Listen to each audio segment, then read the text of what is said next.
గుంటూరులో అంబటి కుటుంబాన్ని పరామర్శించిన చెవిరెడ్డి భాస్కర్ రెడ్డి తీవ్ర వ్యాఖ్యలు చేశారు. ఈ సందర్భంగా వైసీపీపై జరుగుతున్న అక్రమ అరెస్టులు, కేసులపై ఆయన మండిపడ్డారు. అనంతరం చెవిరెడ్డి భాస్కర్ రెడ్డి మాట్లాడుతూ పోరాటాలతో పుట్టిన పార్టీ వైసీపీ అని అన్నారు. అక్రమ అరెస్టులతో వైసీపీ కుటుంబాన్ని భయపెట్టవచ్చని అనుకోవటం వారి అమాయకత్వమని అన్నారు.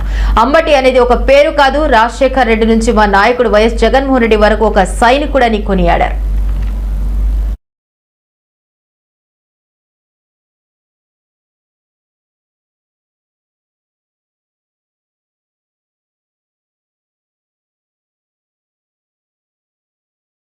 అరెస్టుల్లో జైలులో ఉండి కూడా పార్టీని నడిపినటువంటి నాయకుడు మా నాయకుడు జగనన్న.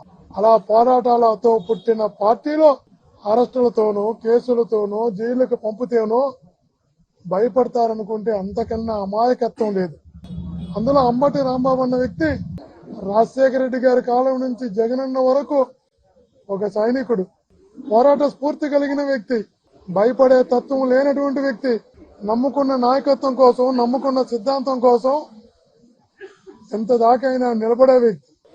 అలాంటి వ్యక్తిని 36 కేసులు పెట్టినా, 360 కేసులు పెట్టినా ఇంకా మొండిగా రాటు తేలి వస్తాడే తప్ప ఈ కూటమి ప్రభుత్వం అనుకున్నట్టు భయపడి పేషెంట్ గా రాడు.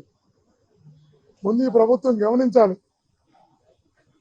పోరాటాలతో పుట్టినటువంటి వైఎస్ఆర్ కాంగ్రెస్ పార్టీలో ఎవరిని అరెస్ట్ చేసినా ఒక కార్యకర్తగా ఉన్న వ్యక్తి ఒక సైనికుడే బయటకు వస్తాడే తప్ప పేషెంట్ గా బయటకు రాడు అని చెప్తున్నారు.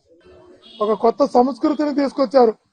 ఇండ్లపై దాడులు చేయడం, ఇండ్లను తగలబెట్టడం, వాహనాలను తగలబెట్టడం. ఈ సంస్కృతి ఎక్కడి వరకు వెళుతుందో కనీస పరిజ్ఞానం ఉన్న వ్యక్తికి అర్థమవుతుంది.